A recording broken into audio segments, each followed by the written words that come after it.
Salut à toi, c'est Hermès, ton moniteur auto-école, enseignant de la conduite et de la sécurité routière. Aujourd'hui, je te propose un examen complet du code de la route, commenté et corrigé. Allez, on perd pas de temps, on commence tout de suite. Question numéro 1. Le véhicule rouge souhaite tourner dans la rue indiquée par la flèche verte. Il doit allumer ses clignotants dans la zone. Réponse A, zone A. Réponse B, zone B.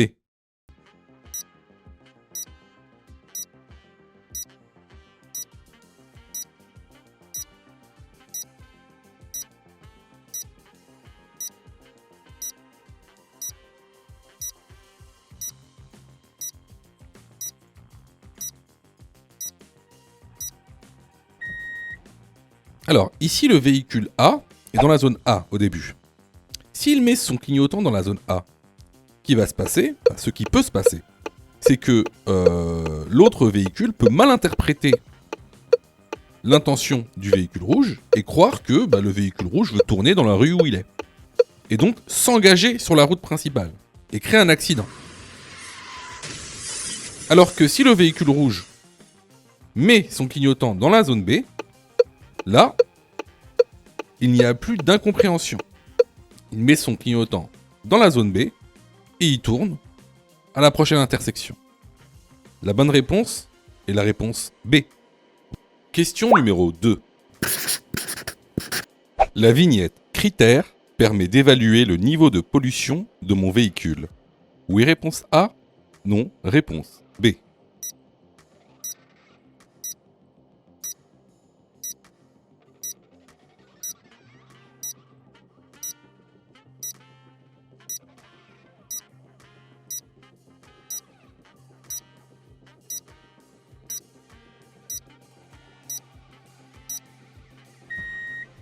Alors, effectivement, les vignettes critères permettent donc d'évaluer le niveau de pollution d'un véhicule. Donc, ce niveau de pollution, il y en a 6. La première, en verte, ça concernera les véhicules électriques spécifiquement. Alors, grâce à ces vignettes, vous allez pouvoir circuler dans certaines zones, qu'on appelle les zones à faible émission, ou ZFE. Alors, comment ça va se matérialiser ? Eh bien, à l'entrée de ces zones, vous allez avoir des panneaux de zone, d'accord, où il y a marqué circulation restreinte ou ZFE, d'accord. Et regardez bien ce panneau de zone, c'est une zone d'interdiction, c'est-à-dire que vous avez interdiction de circuler. En dessous, vous allez avoir des panneaux qui vont préciser cette interdiction de zone. Par exemple, si on prend cet ensemble de panneaux, eh bien, la circulation sera restreinte, donc interdite, sauf, quand on regarde le panneau pour les poids lourds et les véhicules légers qui ont la vignette 1, 2, 3 et la vignette des véhicules électriques. Donc ici, la bonne réponse est la réponse A. Question numéro 3. La fatigue augmente les risques d'accident. Oui, réponse A. Non, réponse B.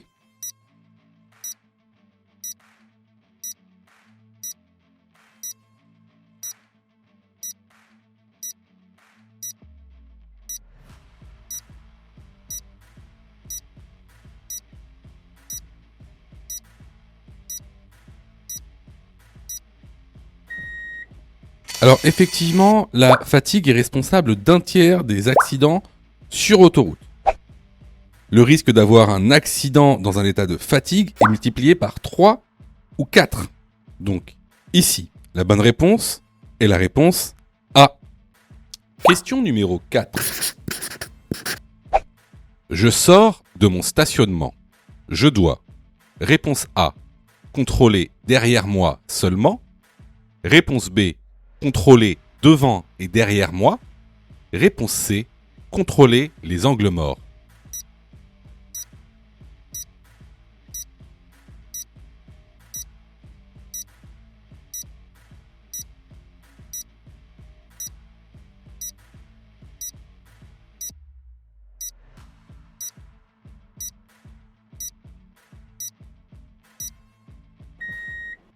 Alors ici, dans ce contexte, on a une voiture qui veut sortir de son stationnement, qui est un stationnement en créneau. Vous remarquerez que c'est une rue à double sens de circulation. On a devant nous une voiture, et si vous regardez le rétro gauche, on a une voiture aussi derrière nous. Alors, comment faire pour sortir d'un stationnement en créneau ? Tout d'abord, on va regarder ce qui se passe devant nous. Vous allez me dire, en fait, c'est pas si important ça ce qui se passe devant nous, puisqu'on va rester sur notre fil. Oui, mais il peut se passer plein de choses devant nous. Par exemple, il peut y avoir une voiture en sens inverse qui en double une autre. Ou par exemple, il peut y avoir juste devant nous une personne qui souhaite traverser la rue. Ensuite, ce qu'on va faire, c'est qu'on va regarder notre rétroviseur intérieur. Pourquoi ? Tout simplement, afin de savoir s'il n'y a pas une autre voiture derrière nous qui est garée et qui souhaite elle aussi sortir de son stationnement. Ensuite, ce qu'on va faire, c'est qu'on va regarder notre rétro extérieur. Une fois qu'il n'y aura plus personne sur le rétro, on fera notre contrôle d'angle mort, puis on mettra notre clignotant, et là, on pourra sortir de notre stationnement. Donc, ici, les bonnes réponses sont les réponses B et C. Question numéro 5. Le camion peut me voir facilement. Oui, réponse A, non, réponse B.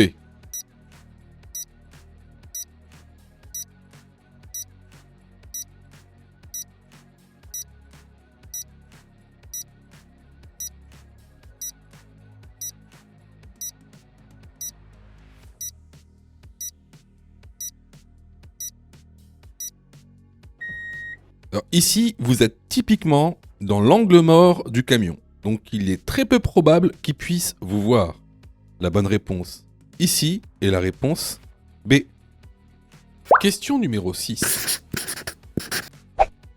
Le port de la ceinture n'est pas obligatoire pour les femmes enceintes. Oui, réponse A. Non, réponse B.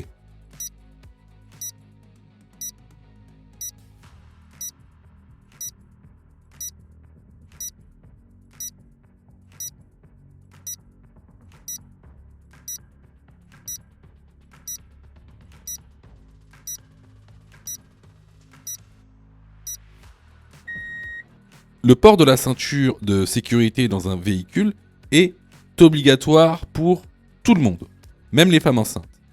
Alors, il y a quelques exceptions. Entre autres, vous pouvez être exempté via un certificat médical. Vous pouvez ne pas mettre la ceinture si vous êtes par exemple taxi ou si vous avez un véhicule de livraison de porte à porte. Bon, il y a d'autres types d'exemptions qu'on ne va pas voir ici, mais à part certains cas, vous êtes obligé de porter votre ceinture de sécurité. La bonne réponse ici est la réponse B. Question numéro 7. Je cède le passage aux piétons. Oui, réponse A. Non, réponse B.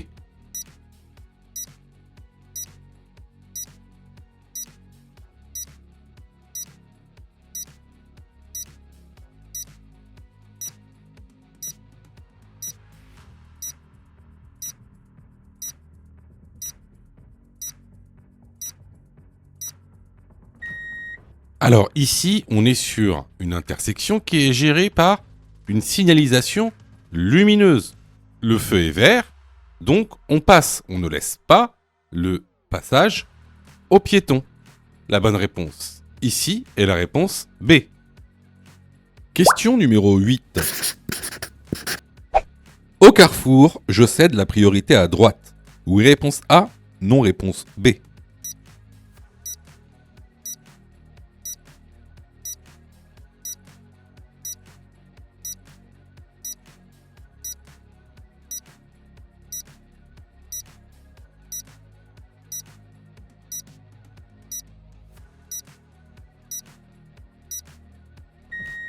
Là, on arrive dans un carrefour à sens giratoire.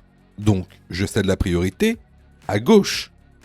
La bonne réponse ici est la réponse B. Je vois que tu es super motivé pour avoir ton code.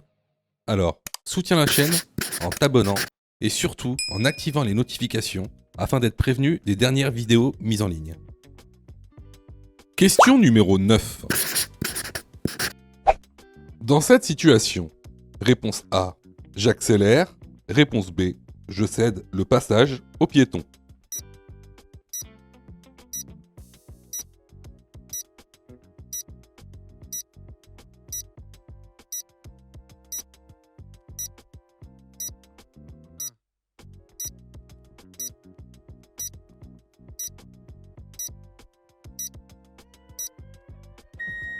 Alors, ici, il faut que tu vois deux choses. La première, c'est que le piéton est sur ta voie de circulation.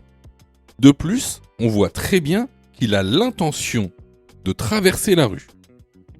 Donc, pour ces deux raisons, ce que tu vas faire ici, c'est que tu vas céder le passage au piéton. Effectivement, tu vas pas accélérer parce qu'il y a un danger devant toi et surtout, c'est un danger avec un usager vulnérable. Donc la bonne réponse ici est la réponse B. Question numéro 10. Ce panneau indique un danger. Réponse A, permanent. Réponse B, temporaire.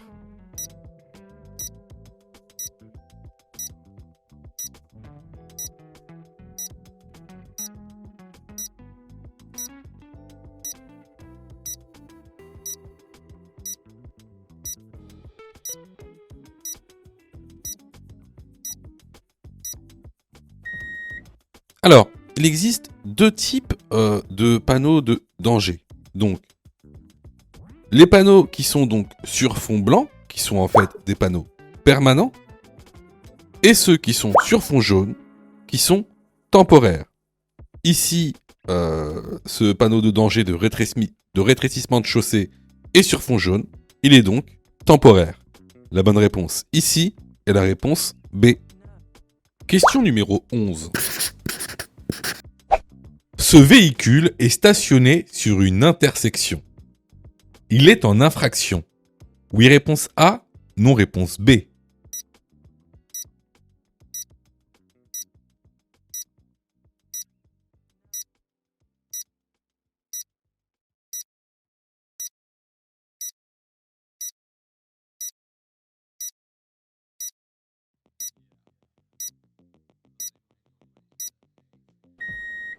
Alors, il faut que tu saches qu'il est strictement interdit de se garer devant une intersection. C'est ce qu'on appelle un stationnement dangereux. Donc ça, c'est une infraction qui est sanctionnée par une amende de 135 € et 3 points sur le permis de conduire. C'est la plus haute infraction de stationnement que tu puisses faire. Donc ici, ce véhicule est stationné sur une intersection, il est en infraction. La bonne réponse est la réponse A. Question numéro 12. Le niveau d'huile doit se situer entre le minimum et le maximum de la jauge. Oui, réponse A, non, réponse B.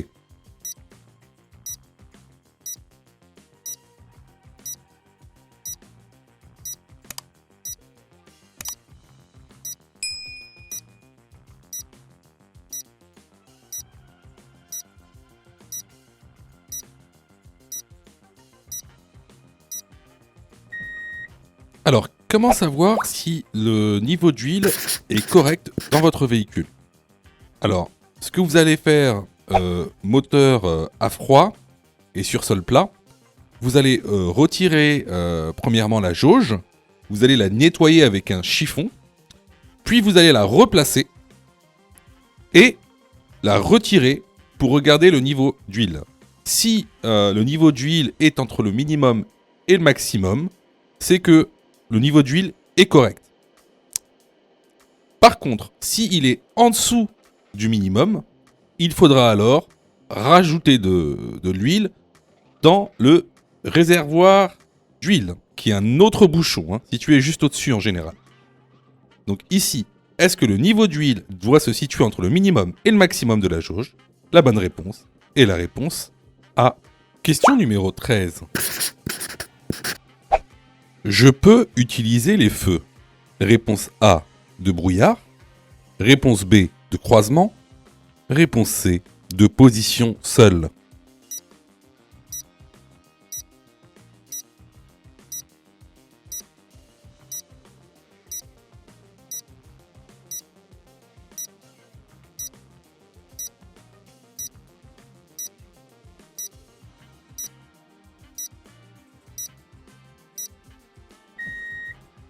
Alors ici on est partant de neige. Donc partant de neige, je peux utiliser mes feux de brouillard, avant et arrière, mes feux de croisement, mais par contre je ne peux pas utiliser mes feux de position seuls. Alors pour savoir quand utiliser certains feux selon le temps, je vous encourage vivement à aller dans la formation. Donc ici, les bonnes réponses vont être les réponses A et B. Question numéro 14. Je suis en probatoire. La vitesse maximale autorisée est de A 100 km/h, B 80 km/h, C 90 km/h, D 110 km/h.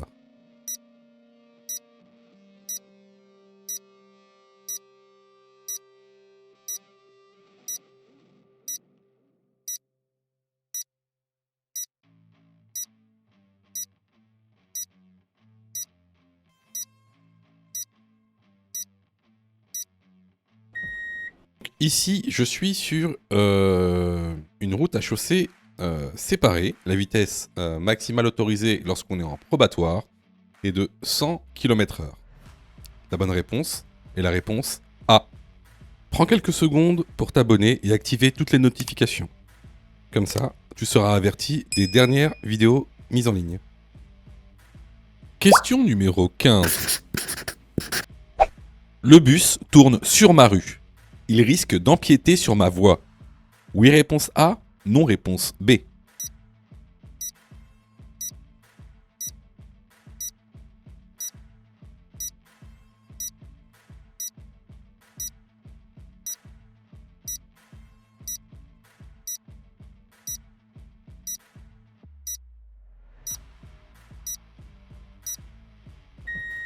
Alors ici, on a affaire à un poids lourd.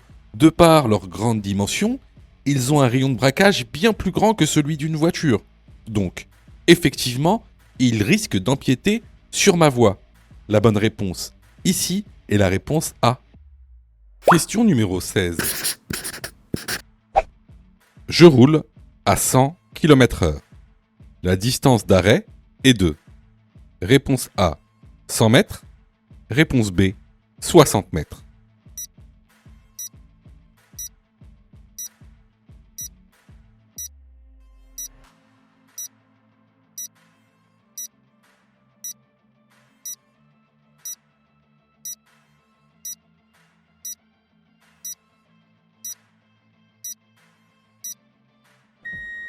Alors, tu dois savoir une chose. Pour passer l'examen du code de la route, tu dois savoir calculer différents types de distances. Tu as la distance de sécurité, la distance parcourue pendant le temps de réaction, la distance d'arrêt sur sol mouillé et la distance de freinage. Donc, il faut absolument que tu saches les calculer, mais également qu'il y a certaines de ces distances que tu dois savoir estimer. Bon, on en revient à la question. Je roule à 100 km/h, quelle est la distance d'arrêt? Pour calculer la distance d'arrêt, c'est très simple. Tu prends le nombre des dizaines, ici 10, et tu le multiplies par lui-même. Donc 10 fois 10, 100. La distance d'arrêt à 100 km/h est de 100 mètres. La bonne réponse ici est la réponse A. Question numéro 17. Dans cette situation, réponse A, je patiente puis je passe. Réponse B, je passe immédiatement.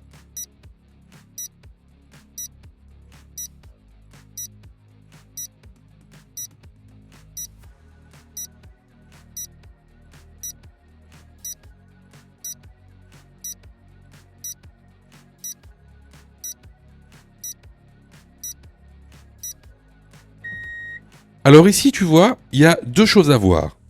La première, à droite, où on a une personne qui sort de son stationnement, portière ouverte. Donc, sur la chaussée. À notre gauche, on a un véhicule qui vient en sens inverse. Ici, il va d'abord falloir laisser passer le véhicule qui vient en sens inverse. Pourquoi ? Parce que déjà, premièrement, c'est nous qui avons l'obstacle. L'obstacle est sur notre chaussée, notre voie de circulation. Et aussi parce que il va falloir laisser un intervalle de sécurité de 1 mètre entre nous et le piéton. Donc ici, on laisse passer le véhicule, puis on dépasse le véhicule stationné en laissant un intervalle de sécurité d'1 mètre. La bonne réponse ici est la réponse A.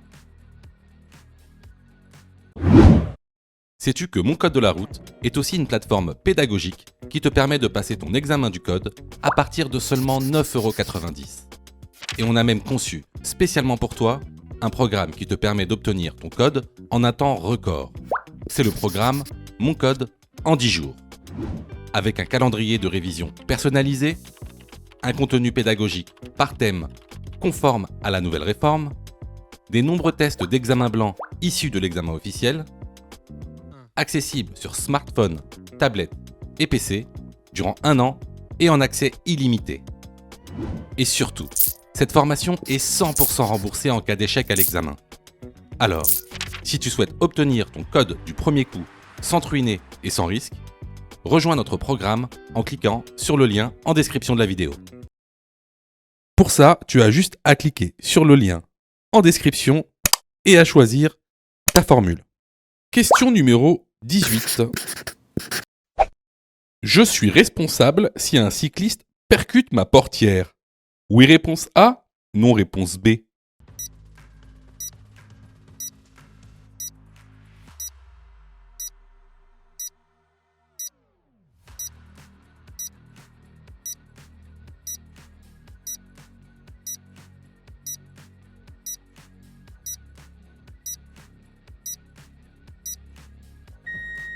Alors, lorsque vous êtes à l'arrêt ou en stationnement et que vous ouvrez votre portière ou qu'un usager dans votre véhicule ouvre sa portière, vous êtes tenu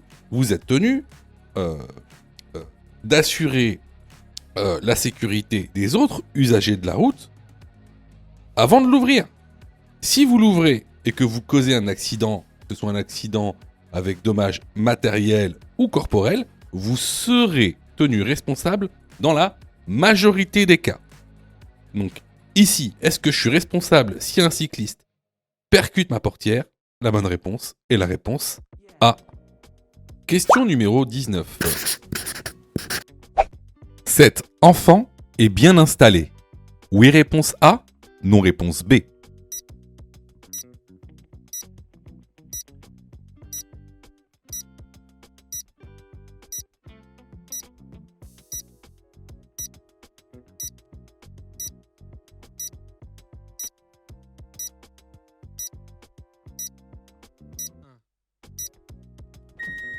Alors là, c'est vraiment très facile. Cet enfant est très mal installé, tout simplement parce qu'il ne porte pas de ceinture de sécurité. De plus, dans ce cas-là, étant donné que le passager est mineur, c'est le conducteur qui est responsable et il devra payer une amende de 135 €. C'est une contravention de 4e classe.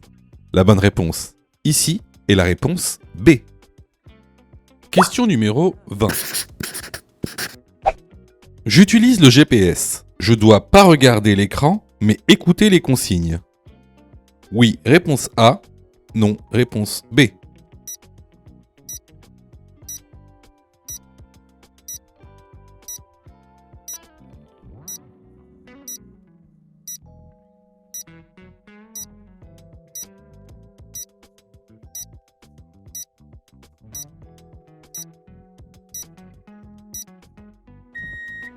Alors effectivement, lorsqu'on utilise un GPS pour se guider, on ne doit jamais regarder l'écran, mais plutôt écouter les consignes du GPS.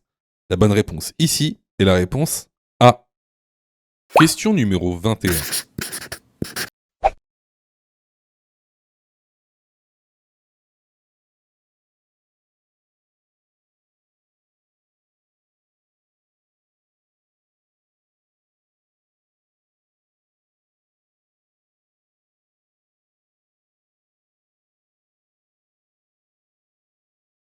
Je peux redémarrer. Oui, réponse A. Non, réponse B.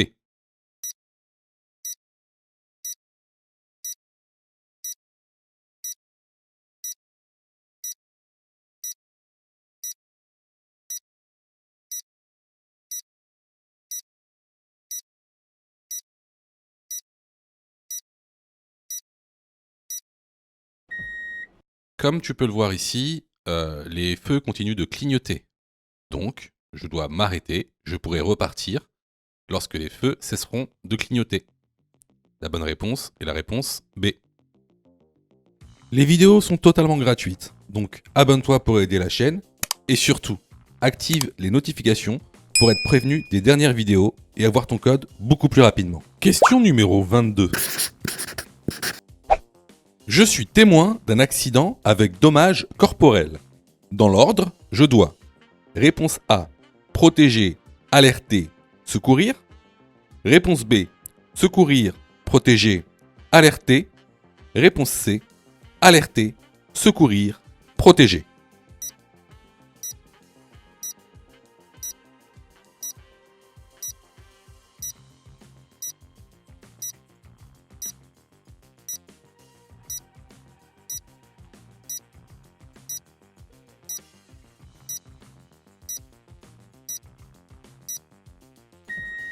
Alors, qu'est-ce que vous devez faire lorsque vous êtes témoin d'un accident avec dommages corporels? Alors, c'est très simple, c'est une chose qu'on a vue à plusieurs reprises dans la formation et les vidéos. J'utilise le moyen mnémotechnique du PAS, du pas. P pour protéger, A pour alerter, S pour secourir. La bonne réponse ici est la réponse A. Alors, attention, tout ce qui est dit sur cette chaîne concernant les secours, les premiers secours à la personne ne sont valables que pour l'examen du code de la route. C'est de la théorie pure. Pourquoi je vous dis ça? Parce qu'en fait, dans la réalité, il y a plein de cas particuliers. Donc, si vous voulez savoir comment réellement secourir une personne, il faut passer votre brevet de secourisme. D'accord? Donc, ce qui est dit ici n'est valable que pour passer l'examen du code de la route, car c'est de la théorie. On ne fait que balayer les grandes lignes. Question numéro 23. Pour entrer dans ce tunnel, je suis dans l'obligation d'allumer mes feux. Oui, réponse A, non, réponse B.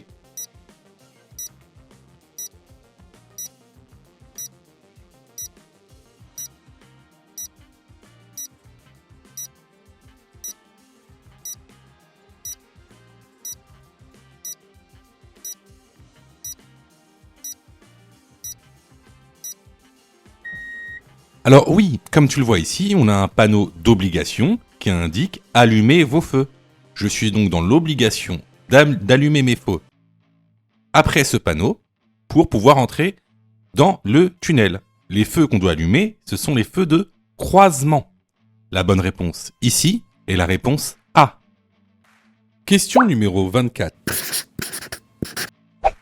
L'indice le plus important étant A réponse A, B réponse B, C réponse C, D réponse D.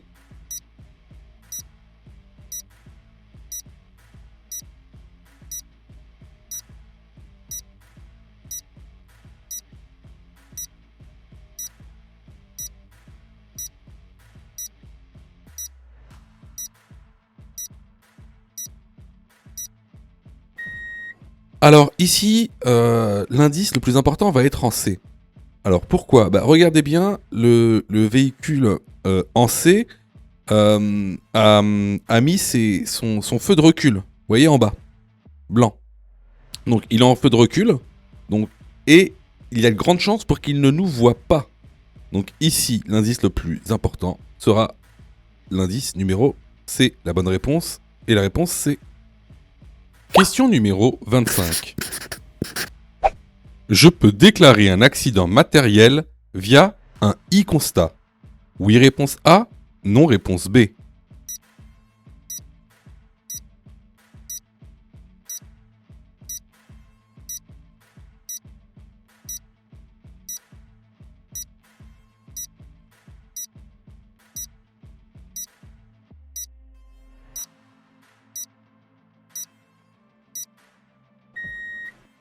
Alors effectivement, maintenant, vous pouvez déclarer un accident matériel directement via une application Internet e-constat. Cet e-constat a exactement la même valeur juridique qu'un constat papier et c'est surtout beaucoup plus pratique. Parce que souvent, en fait, on n'a jamais le constat sur soi. Donc ici, est-ce que je peux déclarer un accident via un e-constat? La bonne réponse est la réponse A. Question numéro 26. Les essuie-glaces doivent être changés. Réponse A, une fois par mois. Réponse B, 2 fois par an. Réponse C, une fois par an.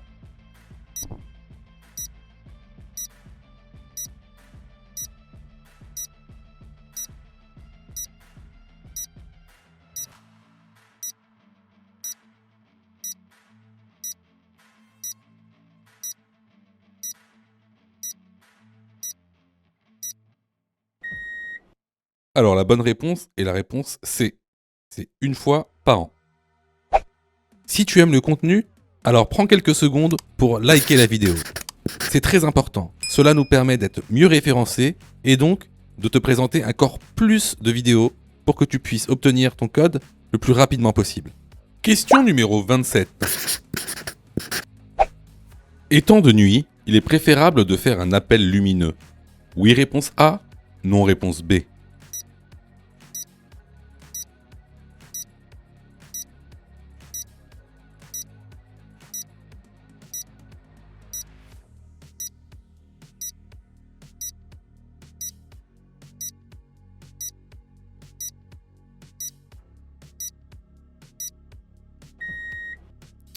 Alors là, on arrive à un stop dans une agglomération, certes de nuit, mais éclairée. Donc il est totalement inutile de faire un appel lumineux. Ici, tout le monde vous voit. Donc la bonne réponse ici est la réponse B. Question numéro 28. Il est dangereux de conduire si je prends ce médicament. Oui, réponse A. Non, réponse B.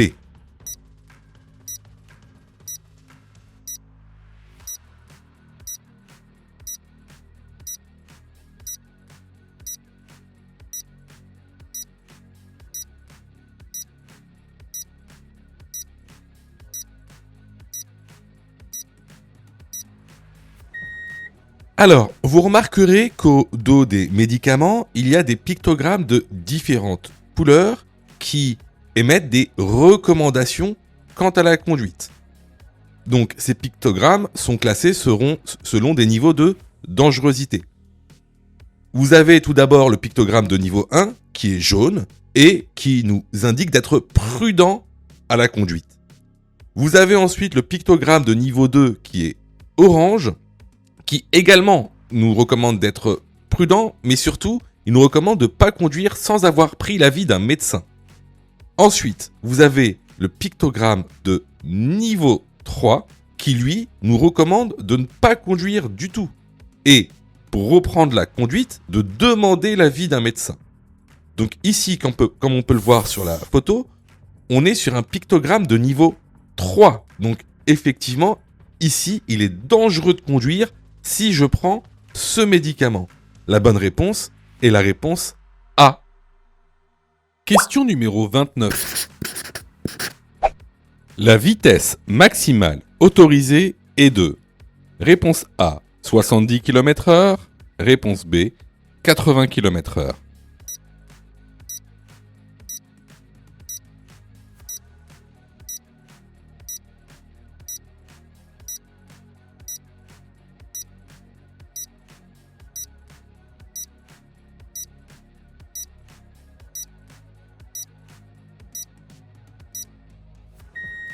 Alors, comme le montre le document que vous retrouverez dans la formation, on est dans une route à double sens. Donc, la vitesse maximale autorisée est de 80 km/h.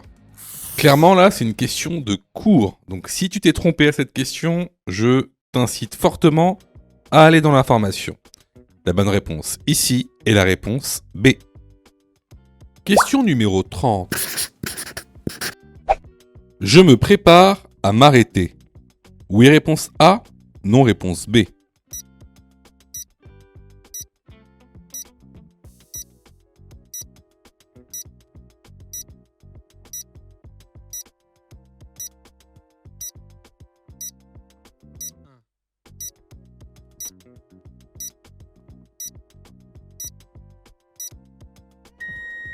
Alors ici, si tu remarques bien, on a à notre gauche devant nous un cycliste.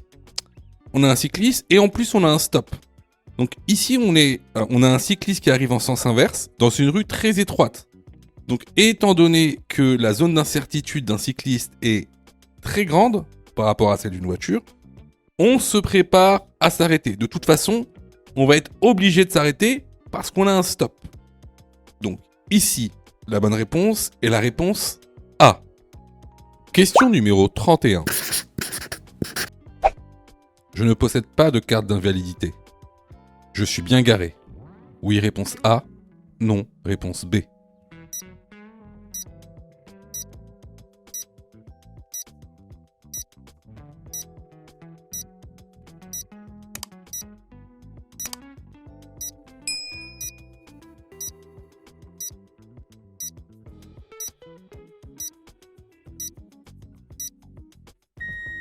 Comme la signalisation verticale et horizontale, c'est-à-dire le marquage au sol, le montre, cette place est réservée aux personnes à mobilité réduite.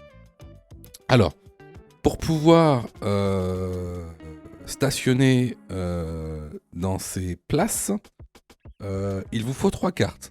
Alors, soit la carte qu'on appelle GIG, Grand Invalide de Guerre, soit la carte GIC, Grand Invalide Civil.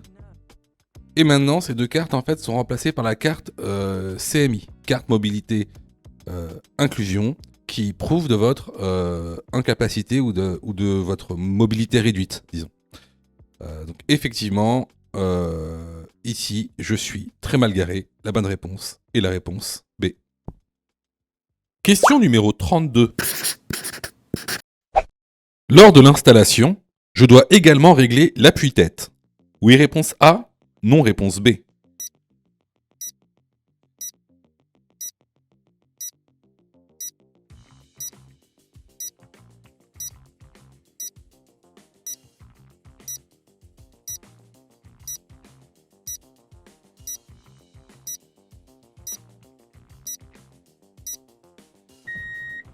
Alors effectivement, lors de l'installation dans le véhicule, on parle souvent du réglage du siège, du volant, des rétroviseurs, mais on oublie souvent l'appui-tête, qui n'est pas un accessoire de confort, mais un accessoire de sécurité.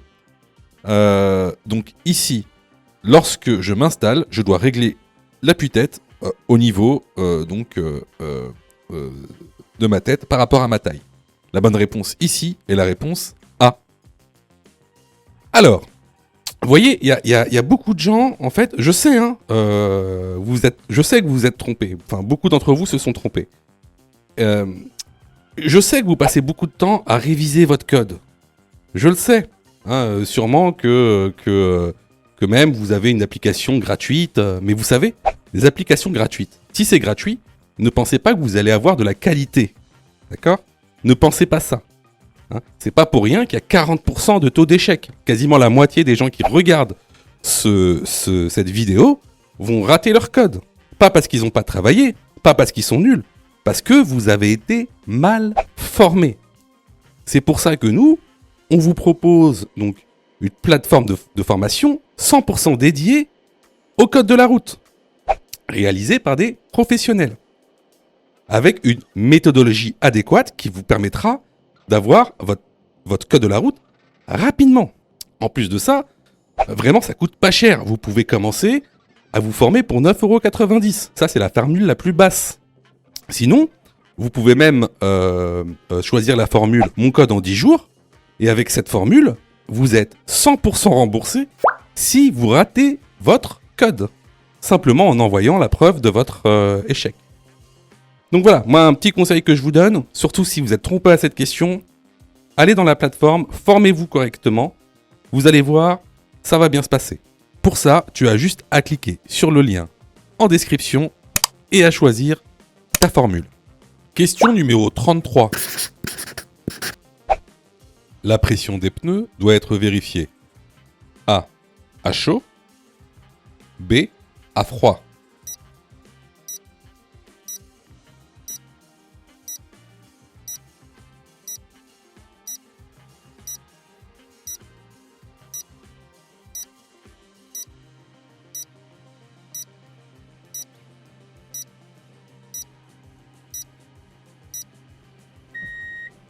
Alors, au niveau de votre portière, vous allez pouvoir observer une étiquette. Donc, c'est une étiquette constructeur qui préconise la pression des roues. Pression des roues avant et arrière selon les charges. Ces pressions sont indiquées à froid. Hein, donc, il faudra toujours vérifier la pression de vos pneus à froid. Alors, ce qui est aussi préconisé par les constructeurs, c'est toujours de rajouter à peu près 0,3 bar par rapport à ce qui est indiqué. Donc la bonne réponse est la réponse B. Question numéro 34. J'installe mon chien. Réponse A, à l'avant. Réponse B, à l'arrière.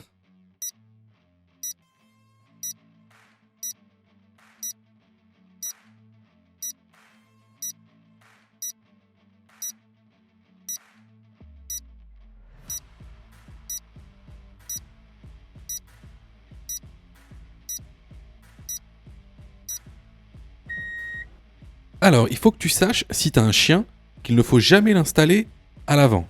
Alors, pourquoi ? Tout simplement parce qu'il pourrait toucher les commandes, notamment le volant, la boîte de vitesse, les feux de voiture. Alors, il faut aussi que tu saches que il y a des systèmes de sécurité pour attacher ton chien. Parce que le chien, il faut aussi qu'il soit attaché. Pourquoi ? Parce que tout simplement, si tu freines brusquement, il risque d'être projeté à l'avant.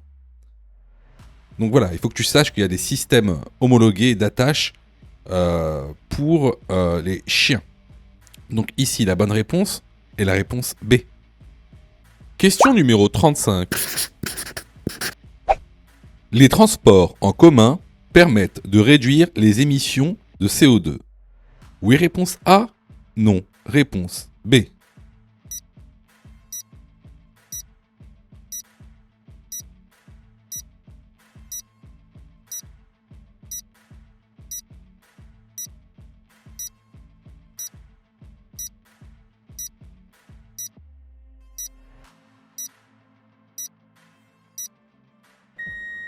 Effectivement, les transports en commun permettent de réduire les émissions de CO2. La bonne réponse ici est la réponse A. Question numéro 36. Je ralentis. Réponse A, pour contrer la force centrifuge. Réponse B, pour garder le contrôle du véhicule.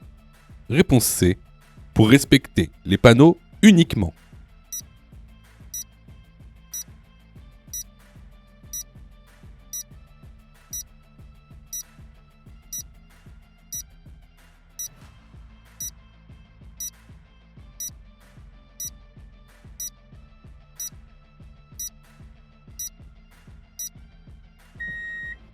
Alors là, on rentre dans une trajectoire courbe. Donc effectivement, on va ralentir pour contrer la force centrifuge afin de garder le contrôle du véhicule. Et pas seulement pour respecter les panneaux. Les bonnes réponses ici sont les réponses A et B. Question numéro 37. Dans cette situation, j'allume mes feux. Réponse A, de brouillard. Réponse B, de route.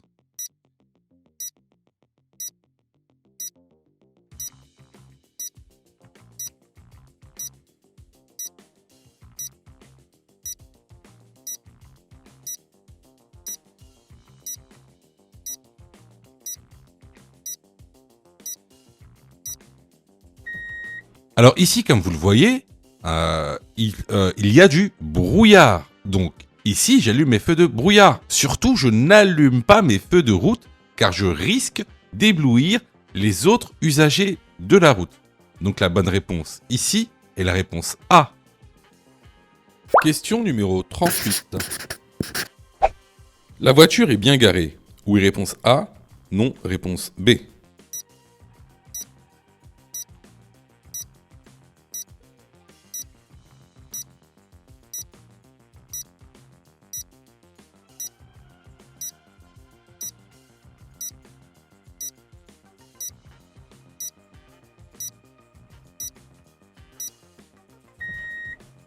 Alors, ici, on voit une voiture qui est garée à cheval sur le trottoir et sur une place de parking. Alors, sachez que se garer sur un trottoir, c'est ce qu'on appelle un stationnement très gênant. Donc, c'est une infraction de classe 4, 135 € d'amende. La bonne réponse ici est la réponse B. Alors là, c'était vraiment une question de cours qu'on voit régulièrement dans la formation. Donc, si vous avez eu faux à cette question, vraiment, je vous incite vraiment à vous former, hein, que ce soit chez nous ou ailleurs. Alors, je reçois plusieurs messages de votre part, d'ailleurs, je vous en remercie. Alors, vous me posez souvent deux questions. Alors, la première, c'est quand est-ce que je suis prêt pour passer mon code ? Et la deuxième, c'est est-ce que je dois suivre la formation ? Alors, tout d'abord, on va répondre à la première question. Quand est-ce que tu es prêt pour passer ton code ? C'est très simple. Si tu fais moins de 5 fautes sur les 5 dernières séries d'examens blancs que tu as fait, alors tu es prêt à passer le code de la route. Donc, attention, hein, ça veut dire qu'il faut que sur les 5 dernières séries que tu as faites, de manière consécutive, il n'y a pas une seule série où tu as fait plus de 5 fautes. Donc si tu as fait plus de 5 fautes à une seule série, il faut que tu continues à faire des examens blancs. La deuxième question. Est-ce que il serait mieux pour moi de prendre une formation ? Alors, là, c'est pareil. Si tu fais 8 fautes ou plus sur les 5 dernières séries d'examens blancs que tu as faites, alors, il est vivement conseillé de te former. Ça veut tout simplement dire que il te manque certaines notions essentielles. Ça ne veut pas dire que tu connais pas ton cours, ça veut dire qu'il te manque des notions essentielles pour pouvoir progresser. Et clairement, c'est pas en faisant des examens blancs que tu vas progresser. Tu vas même plutôt stagner. Voilà. Donc si tu as fait 8 fautes ou plus sur l'une des 5 dernières séries que tu as faites, je te conseille vivement de te former. Surtout que on a mis en place donc une plateforme pédagogique qui répond vraiment à tous vos besoins. On a fait en sorte que tout le monde puisse se former au code de la route. Vous avez la formule standard, par exemple, qui est à 19,90 € par an. Donc vous payez une fois 19,90 € et vous avez le droit à toute la plateforme pendant 1 an en illimité, avec tous les cours, tous les 10 thèmes, plus de 1200 questions issues de l'examen officiel, commentées et corrigées. Vous avez pour ceux par exemple qui veulent passer leur code rapidement, la formule à mon code en 10 jours, pour passer son code en 10 jours, qui est à 39,90 € par an, en illimité, et en plus, si vous ratez votre code, vous êtes 100% remboursé, seulement en envoyant votre preuve d'échec. Sinon, pour ceux qui le souhaitent, vous avez la plus petite formule, la formule basique, qui est à 9,90 € par semaine. Celle-ci, c'est une formule qui est hebdomadaire, qui en général est réservée à ceux qui ont déjà passé leur code et qui ont échoué. C'est une sorte de remise à niveau. Donc, vraiment, il y en a pour tous les besoins et il y en a aussi pour tous les prix. Et c'est vraiment pas cher. Ce serait bête de rater son code alors que vous auriez pu vous former pour 9,90 €. Pour ça, tu as juste à cliquer sur le lien en description et à choisir ta formule. Question numéro 39. Mon véhicule est immobilisé en agglomération. Je place un triangle de présignalisation à 30 mètres derrière mon véhicule. Oui, réponse A. Non, réponse B.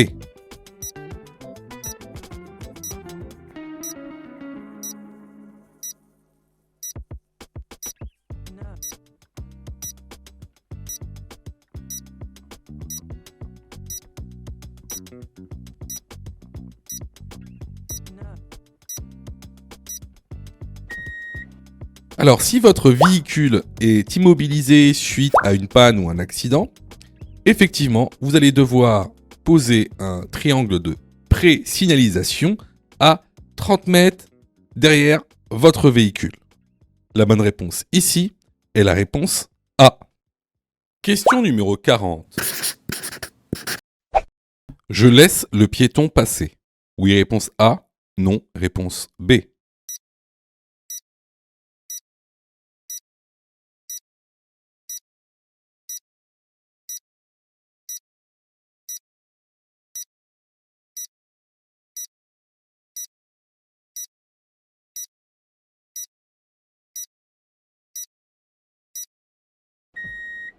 Alors ici, vous voyez qu'il n'y a pas de passage piéton. Il y a pas de passage piéton et le piéton n'est pas sur la voie. Donc, aucune raison de laisser passer le piéton. De plus, il y a un véhicule derrière. Vous voyez, dans le rétro, il y a un véhicule rouge. Ce véhicule rouge, peut-être qu'il n'a pas vu le piéton. Donc, qu'est-ce qui se passe? Si vous vous arrêtez pour laisser passer le piéton, le véhicule rouge, lui, il va avoir une incompréhension, il va pas savoir pourquoi vous vous arrêtez, et lui, il va accélérer. Et il risque d'entrer en collision avec le piéton. Donc ici, je ne laisse pas passer le piéton. La bonne réponse est la réponse B. Si tu as fait 8 fautes ou plus, ne panique pas. Rejoins-nous sur notre plateforme pédagogique en ligne en cliquant sur le lien en description de la vidéo. Tu pourras alors choisir la formule qui te convient. N'oublie pas de liker la vidéo et de t'abonner pour recevoir toutes les dernières notifications. Tu peux aussi continuer à t'entraîner en cliquant sur l'une des vidéos qui s'affichent.